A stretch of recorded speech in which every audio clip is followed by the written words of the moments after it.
Antes de seguir escuchando, respira.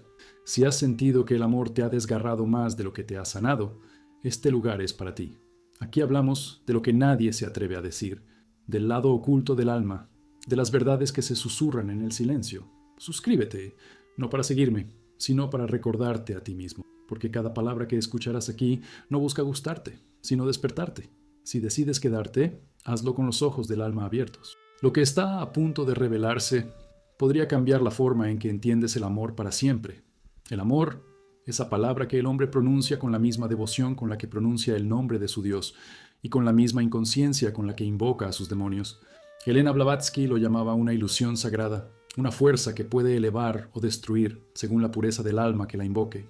Pero antes de que el amor florezca, ella advertía: lo primero que enamora no es el otro, sino el reflejo de lo que ignoramos de nosotros mismos. Imagina una habitación en penumbra.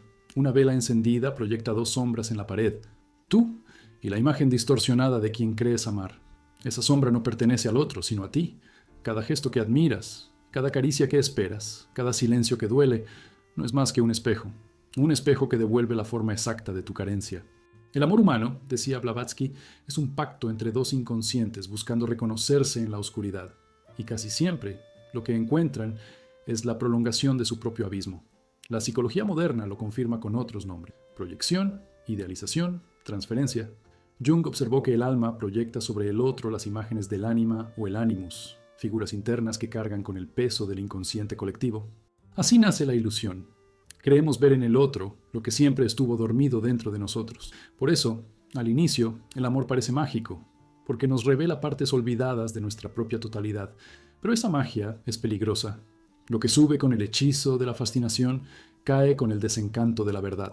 Una mujer entra al consultorio de un analista. Sus ojos, hinchados por el llanto, no hablan de desamor, sino de desintegración.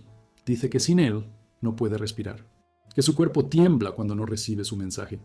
El terapeuta no la juzga. Sabe que lo que arde en ella no es amor, sino una forma refinada de posesión. Él le pregunta: ¿qué sentías antes de conocerlo? Ella responde: vacío. Entonces el analista murmura: él no te quitó nada, solo iluminó tu vacío. Eso es el velo del amor, una tela fina entre el alma y su espejo. Nos seduce con la promesa de completud, pero nos mantiene cautivos en una ilusión. La neurociencia describe cómo el cerebro, bajo la influencia de la dopamina y la oxitocina, fabrica la sensación de eternidad en los primeros meses de un vínculo. Es una droga biológica diseñada para la supervivencia de la especie, no para la iluminación del espíritu. El cuerpo cree amar, el alma apenas empieza a recordar. Blavatsky lo sabía.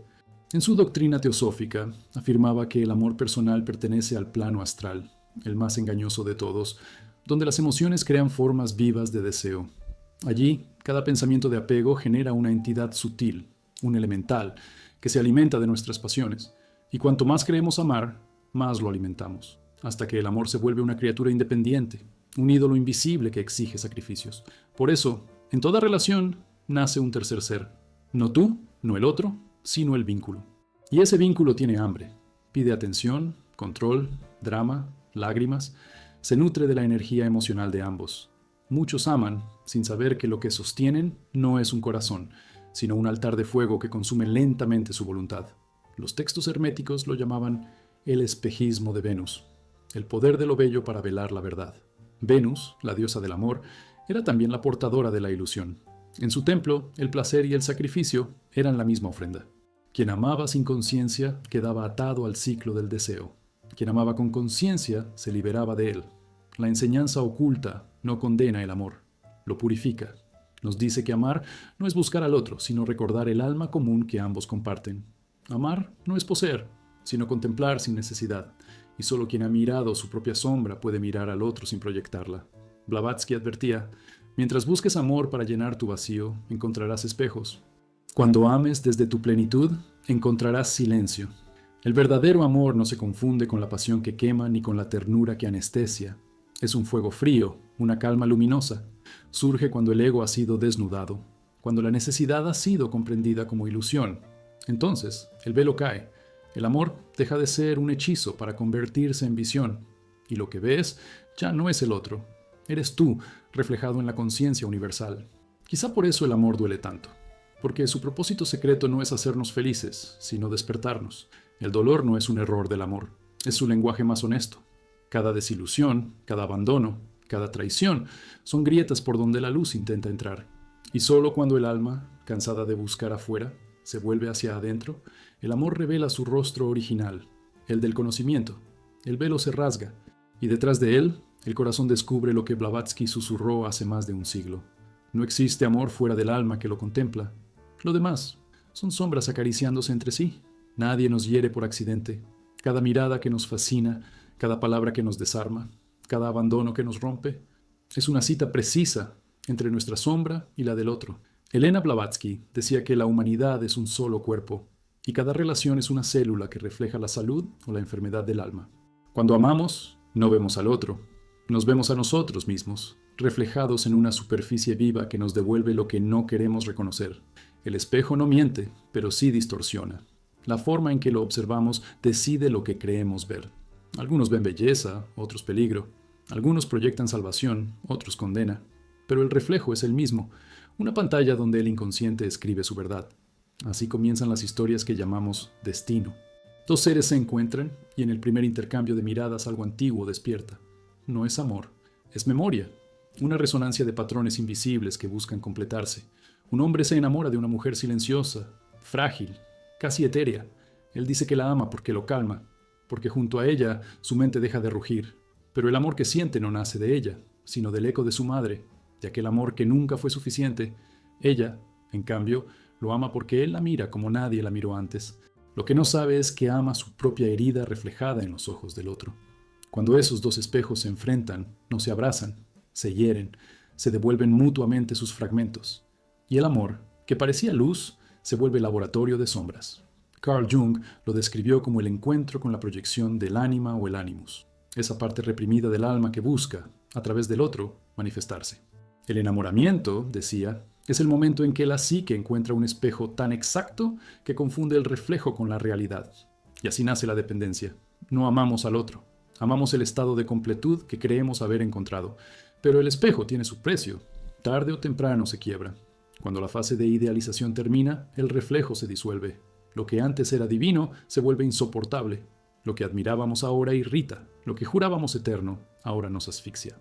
Es el colapso del espejo. El alma no soporta verse con tanta claridad. Por eso el amor humano suele pasar del éxtasis al desencanto. No es que el otro haya cambiado, es que la ilusión se ha caído y lo que queda es la verdad desnuda de ambos. La neuropsicología explica que el enamoramiento activa las mismas zonas cerebrales que una adicción. La dopamina convierte cada mensaje, cada caricia, en una microdosis de recompensa. Y cuando la realidad reemplaza la fantasía, el cerebro entra en abstinencia. La ciencia confirma lo que Blavatsky intuía. El amor proyectado es una droga espiritual. Su función secreta no es perpetuar el placer, sino revelar la esclavitud interior. En los antiguos misterios órficos, el alma se consideraba una chispa caída del fuego divino, atrapada en el reflejo de la materia. El mito de Narciso es su símbolo más claro. El joven que se enamora de su imagen reflejada en el agua y muere al intentar abrazarla. Blavatsky lo interpretaba no como vanidad, sino como advertencia. Quien busca en el otro su reflejo termina ahogado en su propia proyección. El amor, decía, es el espejo donde el espíritu se reconoce o se pierde. En los templos teosóficos se enseñaba a mirar sin deseo, a observar al otro como se observa una llama, sin intentar poseerla, sin soplarla, solo contemplarla. Porque amar verdaderamente es permitir que el otro exista fuera de nuestra necesidad. Pero la mayoría no soporta ese tipo de amor. Prefiere la ilusión del espejo, aunque duela, antes que la soledad del autoconocimiento. Una discípula le preguntó una vez a Blavatsky, ¿cómo saber si amo al otro o a mi reflejo? Ella respondió, observa cómo te sientes en su ausencia. Si tu amor se apaga cuando no está, no era amor, era reflejo. El espejo del otro tiene múltiples formas. Puede ser pareja, amigo, hijo, maestro, enemigo.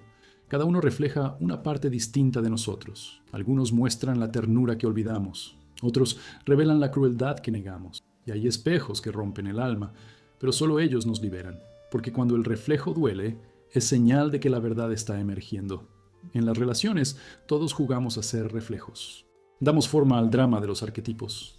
El salvador y el mártir, el perseguidor y la víctima, el maestro y el discípulo. Cada rol oculta una necesidad inconsciente de equilibrio.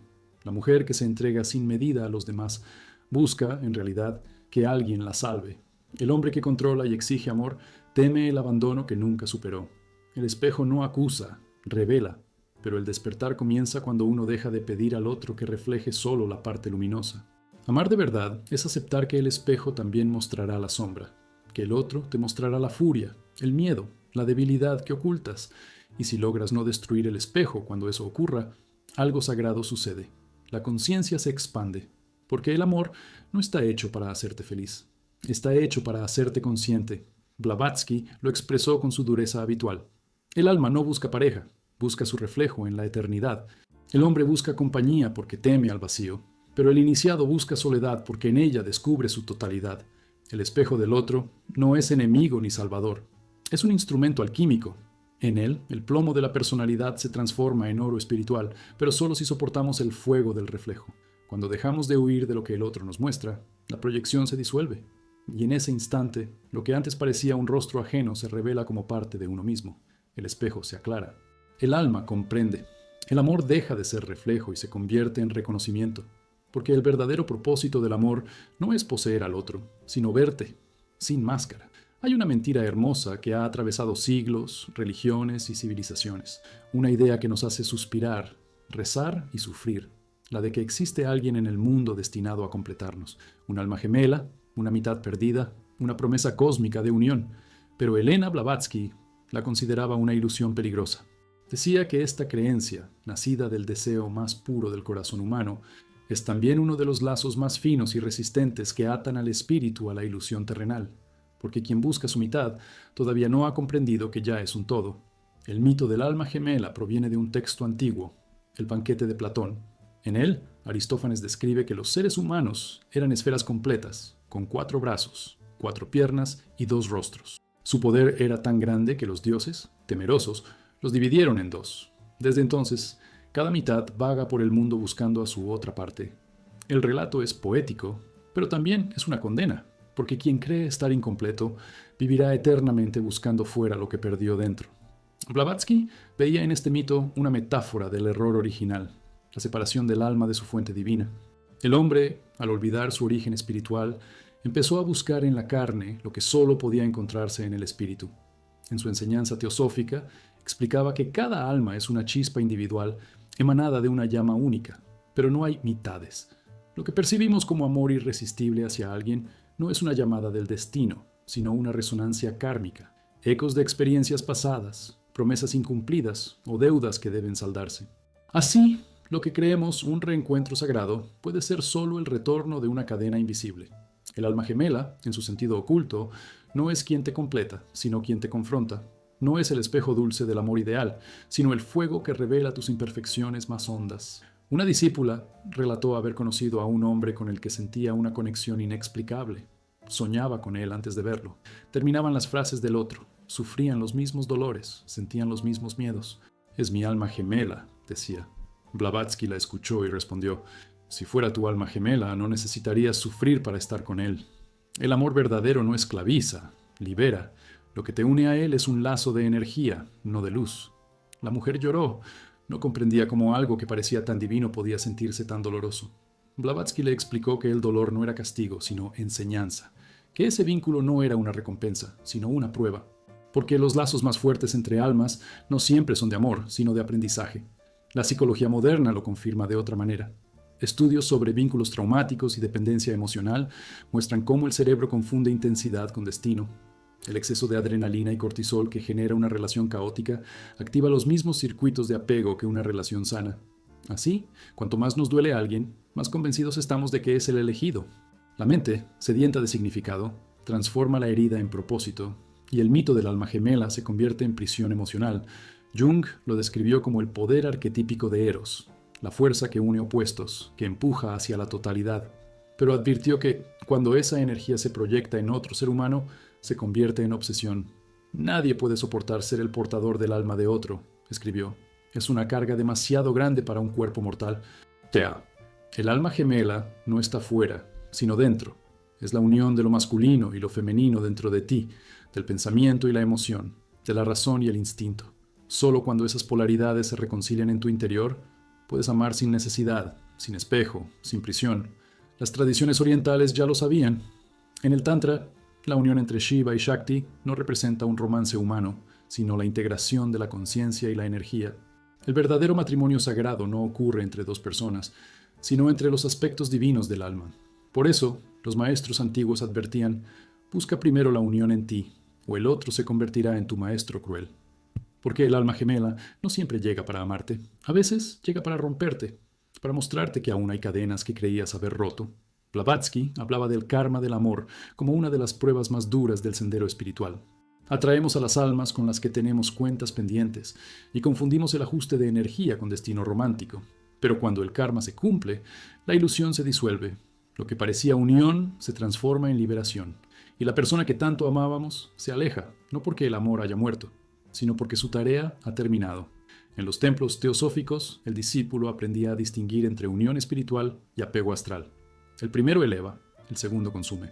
El amor del alma gemela terrenal arde como fuego. El amor del alma iluminada brilla como el sol. El fuego puede quemarte o purificarte. El sol simplemente ilumina, sin esfuerzo, sin deseo. En el fondo, el mito de las almas gemelas es la nostalgia de la unidad perdida. Es el eco de la conciencia que recuerda haber sido una con el todo. Pero la búsqueda se distorsiona al volverse personal. Buscamos un rostro, un cuerpo, un nombre, cuando en realidad buscamos la totalidad. El error es olvidar que el amor humano es solo una sombra del amor divino. Por eso Blavatsky decía: el que busca su otra mitad camina en círculo. El que busca su centro camina hacia la luz. Cuando comprendes esto, la trampa se disuelve. El amor deja de ser búsqueda y se convierte en presencia. Ya no necesitas que alguien te complete, porque descubres que nunca estuviste incompleto. El alma gemela no era una persona, era tu conciencia esperando ser recordada.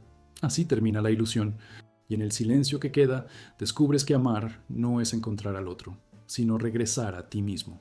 Hay un momento, silencioso e invisible, en el que el amor deja de ser una fuerza divina y se convierte en un hechizo. Es cuando el deseo entra. El deseo, decía Blavatsky, es el mago oscuro del alma. No destruye con fuego ni con violencia, sino con anhelo, porque lo que el deseo toca, lo encadena. Lo que el deseo quiere poseer, ya está perdido. El ser humano confunde el amor con la necesidad, y la necesidad con la vida. Desde el nacimiento, aprendemos que existir es recibir, que amar es obtener, que perder es morir. Así, cada relación se convierte en una operación mágica inconsciente. Lanzamos pensamientos, gestos, silencios, conjuros sutiles para capturar la atención, el afecto, el cuerpo del otro. Pero toda magia basada en el control genera deuda. Y lo que se cobra con el alma nunca se paga sin dolor. Blavatsky enseñaba que el deseo pertenece al plano Kamaloka, la región astral del ansia y la pasión. Allí, el pensamiento tiene poder de forma. Cada emoción intensa crea una entidad viva, un elemental, que se adhiere a su creador. El amante obsesivo alimenta a su propio demonio, lo nutre con pensamientos, lo fortalece con lágrimas, y cuanto más cree amar, más el elemental lo domina. Es el círculo perfecto del deseo. Lo que invocas para poseer termina poseyéndote. Una mujer relató en un círculo teosófico que soñaba cada noche con su examante. Sentía su presencia, su perfume, su voz. Decía que no podía dejar de pensar en él. Blavatsky, implacable, respondió: tú no piensas en él, piensas en el pensamiento de él que tú misma creaste. El silencio fue absoluto. La mujer comprendió que su sufrimiento no venía del hombre ausente, sino del hechizo que ella misma había tejido en torno a su mente. La psicología moderna lo llama impronta emocional, una fijación creada por la repetición de estímulos intensos, donde el cerebro asocia placer y dolor con la misma figura. Es un ciclo neuroquímico de apego, pero detrás de la ciencia, Blavatsky veía lo mismo que los antiguos magos, un encantamiento. El deseo es energía astral sin dirección. Cuando no se sublima, busca salida, y si no la encuentra, se pudre dentro. Entonces se transforma en obsesión, celos, ira o culpa, y la mente, incapaz de distinguir entre alma y cuerpo, llama a eso amor. En los templos egipcios, los sacerdotes del ojo de Horus advertían que el deseo sin conciencia es magia negra, no porque invoque demonios externos, sino porque crea demonios internos. Cada pensamiento cargado de deseo es una orden al universo. Quiero poseer, quiero dominar, quiero ser amado. Y el universo, obediente, concede lo que pedimos, pero cobra el precio de nuestra libertad. Lo que obtienes con deseo, lo perderás con desesperación. Blavatsky decía que el verdadero poder no está en desear, sino en transmutar el deseo en voluntad. El deseo grita: quiero que el otro me ame. La voluntad susurra: Quiero comprender que en mí necesita ser amado. Esa diferencia, invisible para los ojos comunes, separa al mago del esclavo. La neurociencia moderna ha comprobado que el deseo activa el sistema límbico, el mismo circuito cerebral que regula la adicción. Las mismas sustancias que liberan placer también liberan sufrimiento cuando se retiran. Así, el amor obsesivo es una droga espiritual. Su euforia inicial oculta la esclavitud que vendrá después. El deseo no tolera el vacío, lo llena de ilusiones, y cada ilusión alimenta la sombra. En los textos hindúes, Kama, el dios del deseo, dispara flechas de flores que encienden el corazón. Pero su destino fue trágico. Cuando intentó perturbar la meditación de Shiva, fue reducido a cenizas por el fuego de la conciencia. No murió, sin embargo. Se volvió invisible y desde entonces habita en la mente humana. Blavatsky veía en este mito la esencia del conflicto. El deseo no puede ser destruido, solo sublimado. Si lo reprimes, se disfraza. Si lo comprendes, se transforma. En las enseñanzas herméticas, el deseo es fuego. El iniciado no lo apaga, lo contiene en el vaso de la disciplina interior. Quien canaliza el deseo lo convierte en energía creativa, en compasión, en poder espiritual. Pero quien lo deja gobernar su voluntad, se convierte en su sirviente. Así nacen los hechizos invisibles del amor moderno. Mensajes no respondidos, promesas incumplidas, dependencia emocional disimulada bajo la palabra pasión. Cada pensamiento repetido es una cuerda más en la red del deseo. Y cuando finalmente el otro se aleja, la red se rompe, arrastrando consigo fragmentos del alma. Blavatsky advertía que toda pasión que busca poseer roba luz al espíritu. Quien ama desde la necesidad, decía, practica la magia más antigua, la de esclavizar al alma bajo la apariencia del amor. Y sin embargo, no se trataba de negar el deseo, sino de elevarlo. El amor sin deseo es contemplación. El deseo sin amor es hambre. El equilibrio está en transformar el hambre en comprensión, la necesidad en conciencia. Solo cuando el fuego del deseo se quema sin consumirte, cuando la atracción deja de ser impulso y se vuelve ofrenda, el alma recuerda su poder original. Entonces, el amor ya no hechiza, ilumina, y el otro deja de ser un objeto de deseo para convertirse en un espejo de energía, porque al final, lo que más deseas del otro no es su cuerpo ni su mirada, sino la parte de ti que solo él despierta. Y cuando lo comprendes, el hechizo se disuelve. El deseo se vuelve llama serena. El amor, conciencia pura. Así hablaba Blavatsky a sus discípulos. El amor terrenal es el campo de prueba del alma. Lo que comienza con deseo puede terminar en iluminación, si recuerdas que lo que buscas no está fuera, sino dentro del fuego que tú mismo encendiste. Y con esa frase, el cuarto velo cae. El amor deja de ser magia negra, para convertirse en alquimia divina. Hay un instante en la vida de todo ser humano en que el amor, ese fuego que parecía sagrado, se vuelve ceniza. El cuerpo tiembla, la mente se parte, y el alma, desnuda, queda mirando su propio reflejo roto. Ese instante, el de la pérdida, la traición, el abandono, es donde el común de los hombres ve el fin, y donde el iniciado ve la puerta. Elena Blavatsky lo llamaba la noche ardiente del alma, y advertía, nadie despierta a la conciencia sin antes pasar por el dolor del desencanto. ¿Por qué el amor no destruye? Desnuda. Y en esa desnudez se revela la verdad. El dolor, en la enseñanza oculta, no es castigo, sino ritual de purificación. Lo que el fuego hace con el oro, el sufrimiento lo hace con el espíritu. Quema las impurezas hasta que solo queda lo esencial. Imagina a alguien que ha perdido todo, su pareja, su propósito, su fe. Camina entre ruinas invisibles, sin entender por qué la vida se ha vuelto un eco. Esa persona no lo sabe, pero está siendo iniciada. El dolor abre portales que la felicidad nunca toca. Solo cuando el ego se rompe, el alma puede ver. En los textos teosóficos, el sufrimiento es el precio de la evolución. Cada lágrima derramada por amor es una semilla de sabiduría, si se comprende su causa. Blavatsky decía que la mayoría sufre inútilmente porque se aferra a la ilusión. Pero quien mira su dolor sin huir de él, comienza el trabajo interior. El amor que se pierde no muere, se transfigura, se convierte en conciencia. La psicología moderna empieza a intuir lo mismo. Estudios sobre trauma y resiliencia muestran que el dolor emocional profundo puede expandir la conciencia, generando cambios duraderos en la percepción y en el sentido de vida. La neurociencia lo llama crecimiento postraumático, una reconfiguración del cerebro después de la pérdida. Lo que el alma sabía desde siempre, la ciencia apenas comienza a traducir. El sufrimiento, cuando se observa con lucidez, se vuelve alquimia. En los templos antiguos, los iniciados eran llevados a la oscuridad total durante días. Privados de luz, comida y sonido, enfrentaban el vacío interior. Algunos enloquecían, otros emergían transformados. Blavatsky veía en ese rito la metáfora del amor humano. Cada desilusión es una cámara oscura donde muere el ego para que nazca la comprensión. Porque amar es exponerse al dolor, y sin dolor no hay revelación. Una discípula le preguntó una vez, ¿por qué el amor duele tanto si es divino? Y Blavatsky respondió, porque tú lo amas con el cuerpo, no con el alma. El alma no sufre, solo recuerda. Lo que duele es el desprendimiento del yo que no quiere soltar la ilusión. El sufrimiento amoroso es una iniciación encubierta. Cada desengaño arranca una capa de mentira. Cada soledad revela un nivel más profundo del ser. Y cuando ya no queda nada que perder, el alma se encuentra a sí misma por primera vez. Ahí comienza el verdadero amor, el que no necesita objeto porque se basta con existir. Los antiguos alquimistas lo representaban como la nigredo, la etapa negra del proceso. El plomo del corazón, pesado, opaco, lleno de deseo, debía ser disuelto en la oscuridad antes de poder convertirse en oro espiritual. Blavatsky explicaba que ese proceso no se vive en los laboratorios, sino en las emociones. El alma enamorada pasa por fases alquímicas, la euforia, calcinación, el conflicto, disolución, la pérdida, putrefacción y finalmente la comprensión, iluminación.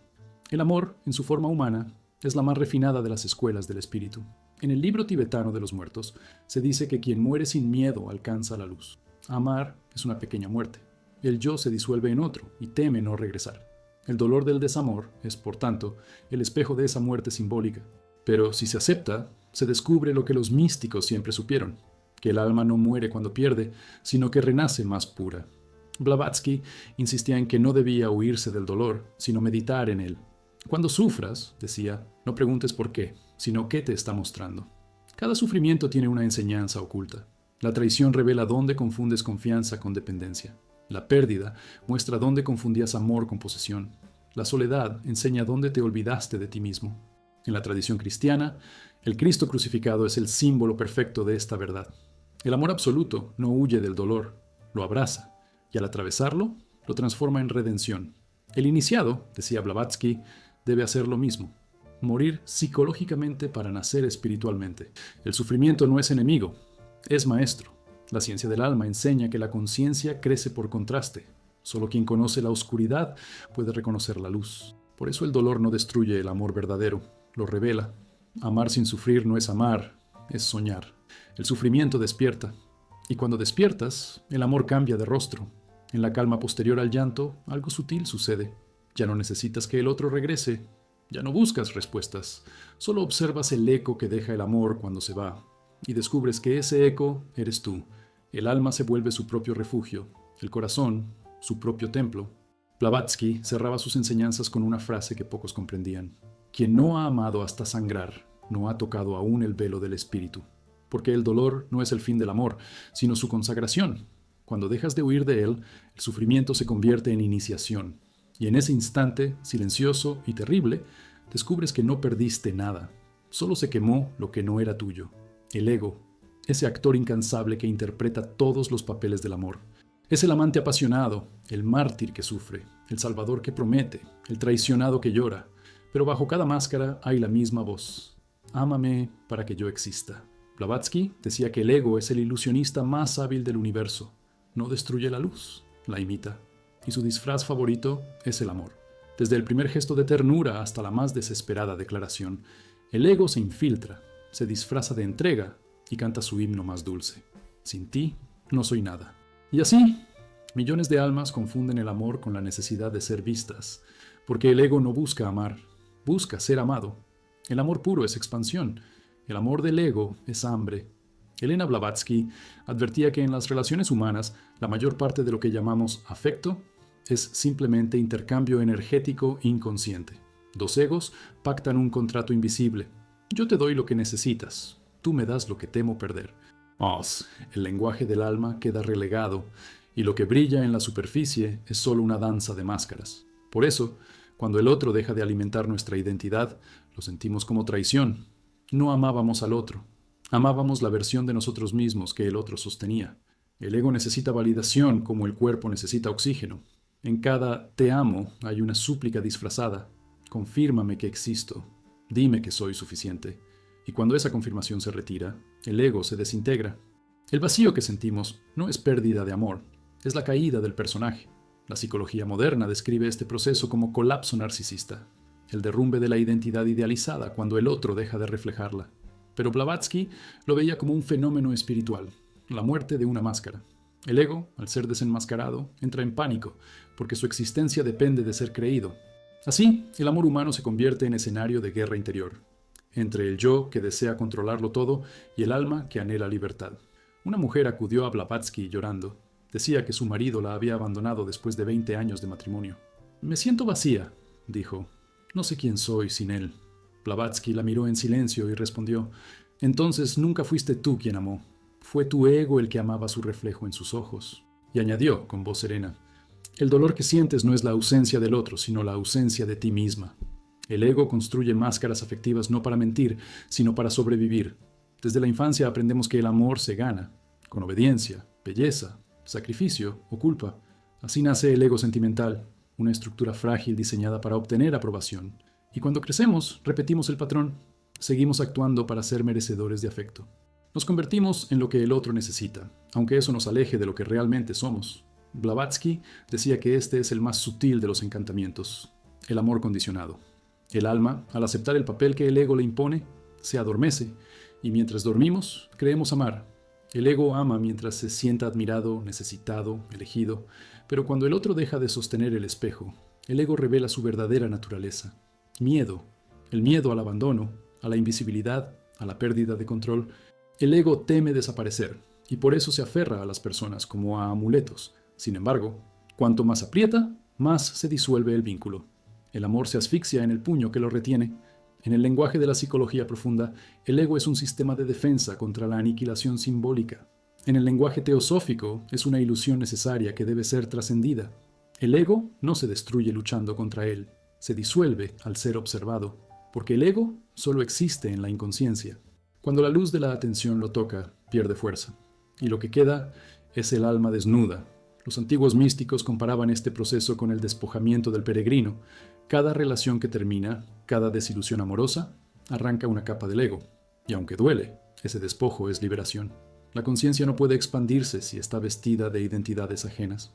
Por eso, cada pérdida sentimental es también un renacimiento espiritual. La neurociencia ha observado que las rupturas amorosas activan en el cerebro las mismas regiones que el dolor físico. Pero lo que la ciencia no puede medir es el efecto invisible. El alma, al atravesar el sufrimiento, se vuelve más lúcida. En el silencio posterior al caos, comprendemos que no amábamos al otro como era, sino como necesitábamos que fuera, y que esa necesidad era la voz del ego clamando por existencia. Blavatsky lo resumía así: el ego es un actor que exige aplausos. El alma es el espectador que no necesita ser visto. Cuando el ego ama, exige reciprocidad. Cuando el alma ama, bendice el silencio. El amor del ego promete eternidad y ofrece cadenas. El amor del alma promete nada y otorga libertad. El ego ama para llenar el vacío. El alma ama porque ya es plenitud. La máscara afectiva del ego no cae con la reflexión, sino con la experiencia. Cada vez que sufrimos una pérdida y sobrevivimos, una parte del ego muere. Y en ese espacio que queda, entra la luz. Entonces, comprendemos que el amor no era algo que recibíamos, sino algo que siempre fuimos. El ego desaparece, el teatro se apaga, y lo que queda es un silencio luminoso que no necesita testigos. Elena Blavatsky solía decir a sus discípulos: no destruyas tu ego, obsérvalo hasta que se canse de mentir. Y cuando eso sucede, el amor deja de ser máscara y se vuelve conciencia. Ya no necesitas representar, ya no necesitas ser amado, porque descubres que el amor que buscabas eras tú observándote desde el principio. Hay una fuerza en el universo que ni los dioses se atreven a ignorar. Una corriente invisible que mueve mundos, crea almas, destruye imperios y ata destinos. Helena Blavatsky la llamaba la energía serpentina, el fuego secreto que asciende desde las profundidades del ser, el poder sexual. No es simple deseo, decía, sino la chispa de la divinidad atrapada en la carne. Quien ignora su naturaleza se convierte en su esclavo. Quien la comprende se convierte en su maestro. Desde el inicio de los tiempos, los hombres han confundido esa energía con placer. Pero el placer es apenas su perfume. El verdadero fuego sexual es creador y destructor a la vez. Es el mismo poder que da vida y el mismo que, mal dirigido, consume la mente. Los antiguos lo sabían. En Egipto se representaba como el Uroboros, la serpiente que se devora a sí misma, símbolo de la energía que sin control vuelve contra su dueño. Blavatsky enseñaba que esa fuerza es neutra. Somos nosotros quienes la convertimos en amor o en destrucción. La unión sexual, para el alma inconsciente, es un acto físico. Para el alma despierta, es un pacto energético. Cada vez que dos seres se unen, sus campos se mezclan. Los pensamientos, las memorias, los karmas se entrelazan. El cuerpo olvida rápido, pero el alma no. Y así, siglos después, las mismas almas vuelven a encontrarse, atraídas por un eco antiguo que confunden con destino. Blavatsky lo explicaba con una crudeza casi científica. El sexo es el puente más directo entre el mundo espiritual y el físico. Por él, sube la energía divina o desciende el alma al barro. Cuando la unión nace del deseo inconsciente, crea lazos kármicos que perduran. No porque haya castigo, sino porque la energía que se despierta busca equilibrio. Toda unión sin conciencia deja una deuda. El placer se paga con apego, la posesión con pérdida, la manipulación con vacío. El alma, que solo busca armonía, volverá una y otra vez hasta comprender. La psicología contemporánea empieza a vislumbrar algo similar en su lenguaje, el vínculo energético postsexual. Estudios sobre oxitocina, dopamina y memoria emocional demuestran que el cerebro crea asociaciones profundas entre placer, identidad y pertenencia. Pero lo que la ciencia llama química, Blavatsky lo llamaba karma. Cada encuentro sexual es un intercambio de destino. Cada cuerpo tocado deja un eco, una firma vibratoria que permanece en el campo sutil del otro. Por eso los sabios orientales practicaban la continencia, no como represión, sino como poder. No se trataba de negar el placer, sino de dominar la corriente. El tantrismo verdadero, no el caricaturesco erotismo occidental, no busca éxtasis físico, sino trascendencia. El fuego sexual, elevado al corazón, se convierte en compasión. Elevado al espíritu, se convierte en iluminación. Blavatsky lo describía como el ascenso de la Kundalini, la serpiente ígnea que duerme en la base de la columna vertebral. Cuando se despierta con pureza, asciende limpiando los centros del alma, iluminando la mente. Pero si se despierta con deseo o codicia, enloquece. El fuego asciende torcido, destruyendo la mente antes de alcanzar la conciencia. Por eso, advertía, el poder sexual es la espada de doble filo del mago. Puede abrir el cielo o el infierno según quien la empuñe. Una de sus discípulas, fascinada por el ocultismo, confesó haber intentado usar la energía sexual para atraer a un hombre con rituales. Blavatsky le dijo sin piedad, has tocado la cuerda más alta con las manos sucias. No invocaste al amor, sino al deseo disfrazado. Y añadió, recuerda, lo que invoques te poseerá. Meses después, la joven enfermó. No físicamente, sino del alma. Su energía estaba drenada, su mente llena de obsesión. Blavatsky no la condenó. La ayudó a limpiar su campo energético, enseñándole a transformar el deseo en oración. El sexo, en la visión teosófica, es la alquimia más sagrada del universo. Dos cuerpos pueden fundirse por placer, pero dos almas solo se unen cuando ambas están despiertas. La unión sin conciencia es sombra multiplicada, la unión consciente es luz expandida. Por eso, en toda enseñanza esotérica, la energía sexual es considerada una llama que debe custodiarse. El cuerpo es el templo, el alma su sacerdote. Cada unión sin amor es profanación. Cada acto con conciencia, una consagración. Las antiguas escuelas tántricas afirmaban que el orgasmo físico es la caricatura de una iluminación perdida. Durante un instante, el yo desaparece. No hay tiempo, no hay pensamiento, no hay separación. El alma experimenta su naturaleza original, unidad. Pero el hombre, inconsciente, busca repetir el fenómeno una y otra vez, persiguiendo el reflejo en lugar de la fuente. Así, el sexo se vuelve prisión. El mismo portal que podía llevarte a la divinidad te devuelve al ciclo del deseo. Blavatsky enseñaba que la energía sexual debía ser sublimada, no extinguida. Sublimar es dirigir el fuego hacia lo alto, usar su potencia como motor de creación, arte, sabiduría o servicio, porque la energía sexual es la misma que mueve galaxias y pensamientos. No es su forma lo que importa, sino su dirección. Cuando esa energía se purifica, el amor deja de ser atracción física y se convierte en comunión espiritual. El vínculo kármico se disuelve y en su lugar nace un lazo luminoso, una conexión que no exige, no domina, no necesita, solo existe. Es el amor del alma libre, que reconoce en el otro no un cuerpo, sino una chispa del mismo fuego eterno. Blavatsky concluía, el amor físico es el eco de un recuerdo divino. Cuando recuerdes el origen del fuego, dejarás de quemarte y comenzarás a iluminar. Hoy así, el iniciado aprende la lección. No toda unión es sagrada, pero toda puede volverse sagrada si el fuego arde en conciencia. El sexo deja de ser magia negra y se convierte en rito de ascensión. Y el alma, al fin, comprende que el verdadero orgasmo es la expansión de la conciencia hacia lo eterno. Hay un punto en el viaje del alma en que el amor deja de ser una emoción y se convierte en una fuerza cósmica. Ya no es el impulso que busca, ni el deseo que reclama, ni la herida que sangra. Es un estado de conciencia, una vibración que sostiene la existencia misma. Elena Blavatsky decía que el amor, en su forma más pura, no une cuerpos ni mentes, sino planos de realidad, y que aquel que logra amar sin objeto, sin recompensa, sin expectativa, ha encontrado la verdadera puerta hacia lo divino. Hasta llegar a ese punto, el alma ha debido atravesar todas las trampas anteriores: la ilusión, el espejo, el deseo, el dolor y el ego. Cada una de esas pruebas fue una purificación. Solo quien ha descendido a sus propios infiernos puede sostener la luz del amor sin cegarse. El amor humano destruye, el amor divino construye, pero ambos pertenecen a la misma corriente. El primero enseña lo que el segundo revela. Blavatsky afirmaba que el amor no es un sentimiento, es una fuerza universal. No depende del otro, sino del nivel de conciencia desde el cual se emite. El amor del alma iluminada no se ofrece, irradia. No necesita ser correspondido porque no busca retorno. Ama como el sol que calienta incluso a quien lo maldice. Ama porque ser amor es su naturaleza. En sus enseñanzas comparaba el camino del amor con una escalera de 7 peldaños, los mismos que en la teosofía representan los planos de la evolución espiritual. En el primero, el amor es posesión. En el segundo, es deseo. En el tercero, es apego. En el cuarto, es dolor. En el quinto, es comprensión.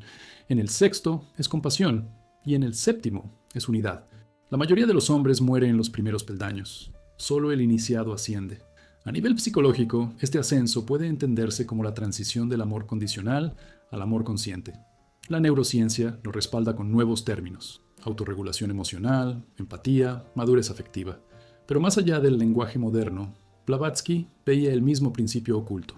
La energía del amor es la misma que mueve la evolución. Cuando amas de verdad, trasciendes la dualidad.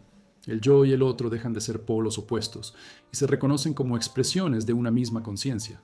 Una historia cuenta que un discípulo le preguntó a Blavatsky: ¿cómo sabré cuándo mi amor es divino y no humano? Ella respondió: cuando puedas amar a quien te hiere sin desear volver a tocarlo. El discípulo quedó confundido y ella añadió: el amor espiritual no necesita posesión. Ama como el viento, invisible pero presente.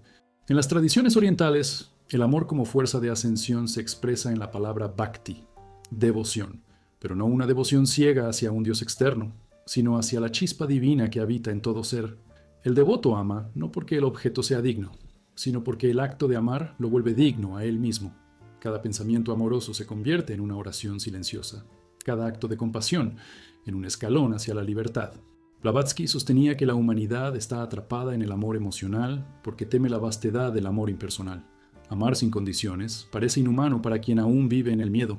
Pero el alma que despierta comprende que la individualidad no se pierde al expandir el amor, se ilumina.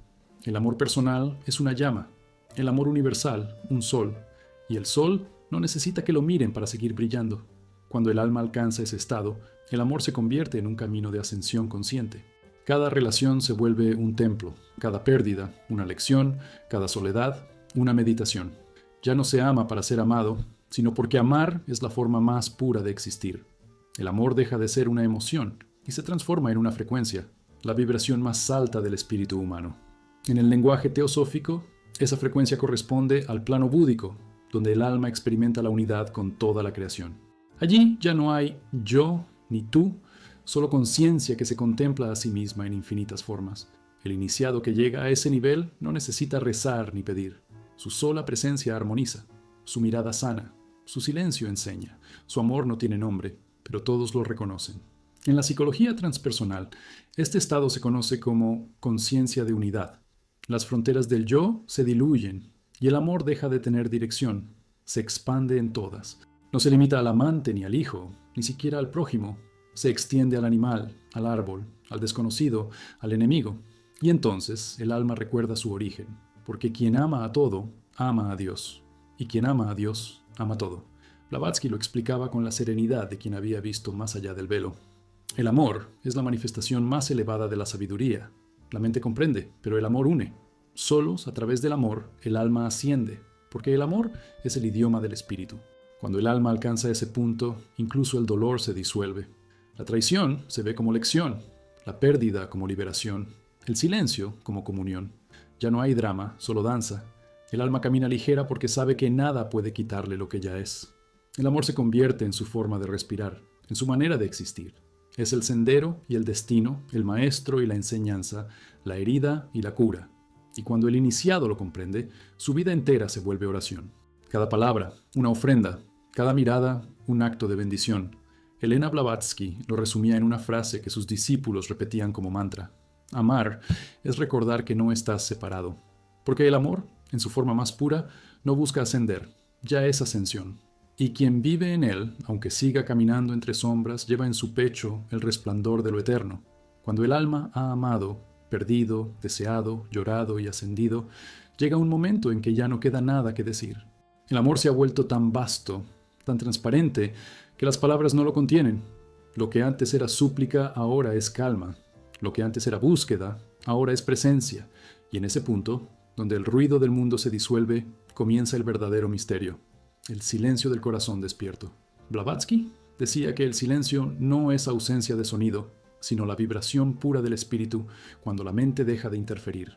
El corazón humano, agitado por años de deseo y miedo, late desordenado. Pero cuando la conciencia lo toca, su ritmo se alinea con el pulso del universo. Entonces, el amor deja de ser un sentimiento y se convierte en una frecuencia sagrada, un murmullo que solo los despiertos escuchan. En los textos teosóficos, este estado se llama samadhi del corazón, la unión entre la conciencia individual y la conciencia cósmica. Es el punto donde ya no se ama a alguien, sino que se es amor. El alma ha superado el espejo, el deseo, la pérdida, el ego y la ilusión. Ahora comprende que no existe el otro, solo una corriente infinita de conciencia reflejándose en diferentes formas. El corazón que alcanza este silencio no late por necesidad, sino por devoción. Imagina estar frente a un amanecer después de una noche interminable. El aire aún huele a oscuridad, pero la primera luz toca tu piel, y en ese instante comprendes que nada fue en vano.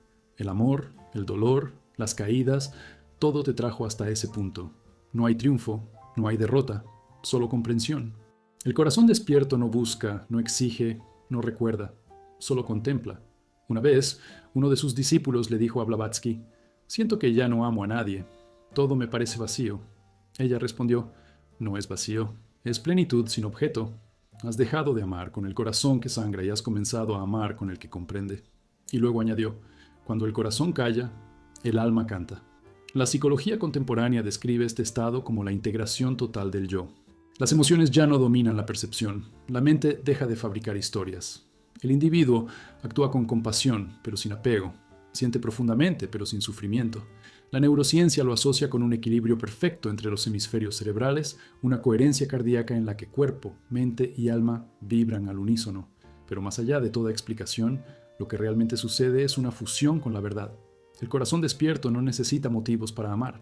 Ama incluso en el caos, en la injusticia, en el silencio del abandono, no porque ignore el dolor, sino porque lo ha comprendido. Sabe que cada lágrima es una forma de purificación, cada ausencia una iniciación, cada soledad una puerta. Y cuando atraviesa todas, ya no queda miedo, solo la certeza de que todo lo que fue debía ser. Blavatsky enseñaba que el alma iluminada no busca elevarse, se deja caer en el centro del silencio. En ese descenso desaparecen todas las identidades. Ya no eres hijo, ni amante, ni maestro. Solo presencia que respira. El amor deja de ser acción y se vuelve estado. Ya no das amor. Eres el canal por el cual el amor universal se expresa. Los antiguos místicos sabían que la verdad última no se grita, se guarda. El silencio es el lenguaje de los sabios porque en él no hay dualidad. Las palabras separan. El silencio une. Por eso Blavatsky hablaba poco del amor divino. Decía que nombrarlo era disminuirlo. El amor, repetía, solo puede ser comprendido por quien ha aprendido a escuchar lo que no suena. En las escuelas de misterios se instruía a los iniciados a permanecer 3 días en silencio después de cada revelación espiritual. El propósito no era aislamiento, sino digestión del alma. El conocimiento, como la semilla, necesita oscuridad para florecer. Así también el corazón, después de tanto amar y perder, necesita callar para transformarse. El silencio del corazón despierto no es indiferencia, es lucidez. No hay dureza, sino ternura inmóvil. El alma mira el sufrimiento del mundo y no se endurece, pero tampoco se ahoga. Ha aprendido a amar sin hundirse en la pena. Y en ese amor silencioso, el universo se ordena. La física moderna ha descubierto que el campo electromagnético del corazón humano es cientos de veces más fuerte que el del cerebro. Cuando el corazón vibra en coherencia, su frecuencia puede influir en otros cuerpos, en otros corazones. Blavatsky lo había dicho sin aparatos ni fórmulas. Un corazón silencioso cambia más que 1000 palabras. Su vibración despierta almas dormidas. El iniciado que alcanza ese silencio se convierte en un faro. No enseña con discursos, sino con presencia. No busca discípulos, pero los corazones cansados lo encuentran. Su sola mirada transmite la certeza de que nada está roto, de que todo es parte de un orden invisible. Y ese es el mayor poder del amor consciente. Curar sin tocar, enseñar sin hablar. El silencio del corazón despierto no es el final del camino, sino la pausa antes del regreso. Porque quien ha alcanzado la paz total comprende que debe volver al mundo, no para buscar amor, sino para recordarlo a los demás. El verdadero maestro no huye del ruido, lleva el silencio dentro. Su vida entera se vuelve una plegaria muda, una respiración que dice, todo está bien, incluso cuando duele. Helena Blavatsky resumía ese estado con una frase que sus discípulos apenas podían soportar. Cuando el corazón calla, el universo habla. Y en ese hablar silencioso, el alma se reconoce en todo. En el rostro del enemigo, en la voz del niño, en la brisa que pasa. El amor deja de ser humano. Se vuelve cósmico, eterno.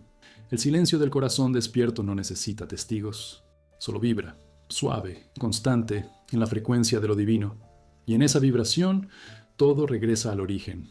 Todo lo que vino antes, la ilusión, el espejo, el deseo, el dolor, la ascensión, el silencio, fue solo preparación.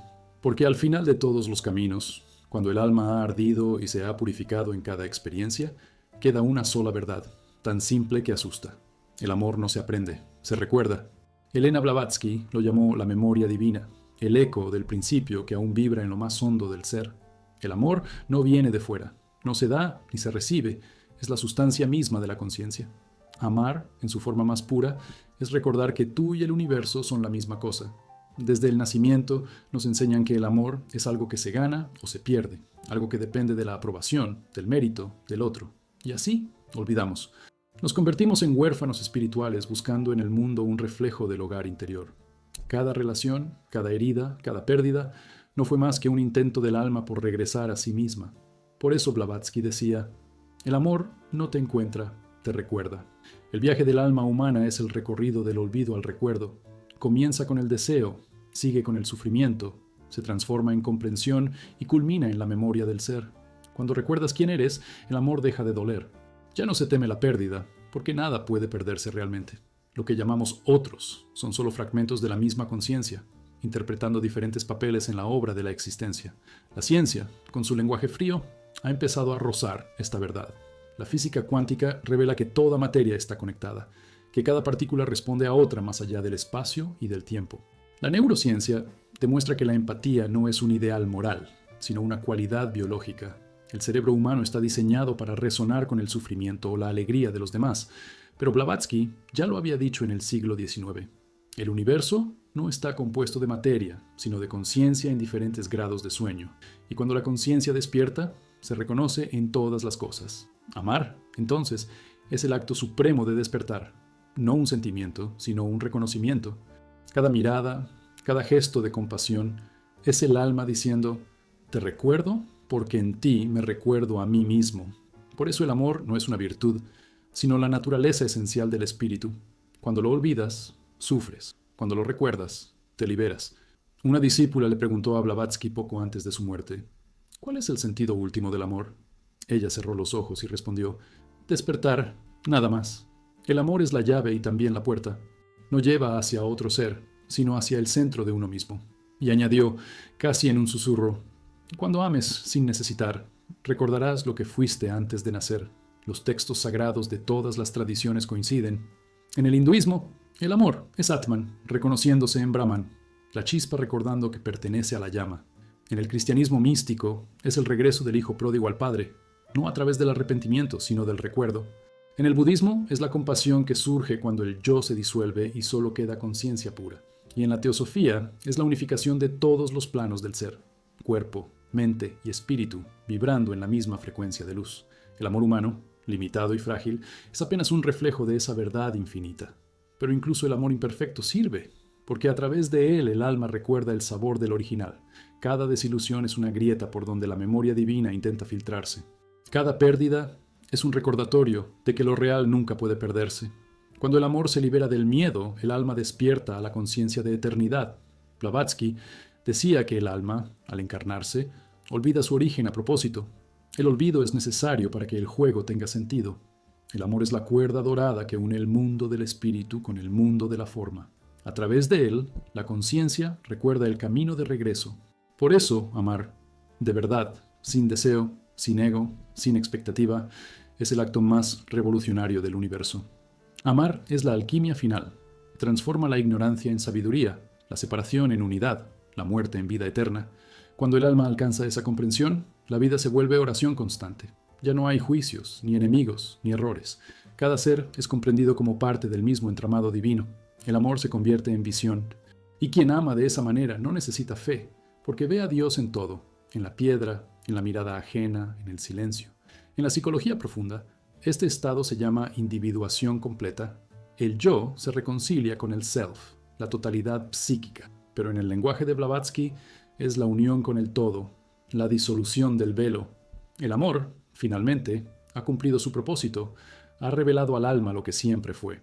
El día en que ames sin nombre ni motivo, decía Blavatsky, recordarás que el universo entero está respirando a través de ti, y cuando eso sucede, el miedo desaparece. El alma ya no teme la soledad, porque se siente acompañada por la totalidad. Ya no teme la muerte, porque comprende que nunca ha nacido ni morirá. El amor eterno no tiene principio ni fin, solo transformaciones. El iniciado que alcanza este estado no predica, irradia. Su vida se convierte en testimonio silencioso de una verdad, que todo lo que existe ama, que incluso el dolor es una forma de amor impaciente, una energía buscando volver al centro. Así termina la enseñanza de Blavatsky, no con dogma, sino con un susurro, no con promesa, sino con revelación. Amar no es mirar hacia otro ser, sino hacia el origen. No es buscar fuera, sino despertar dentro. Amar es recordar quién eres, una chispa de lo eterno jugando a olvidar su luz. Y cuando recuerdas, todo el universo sonríe contigo, porque el juego ha terminado y la conciencia vuelve a casa.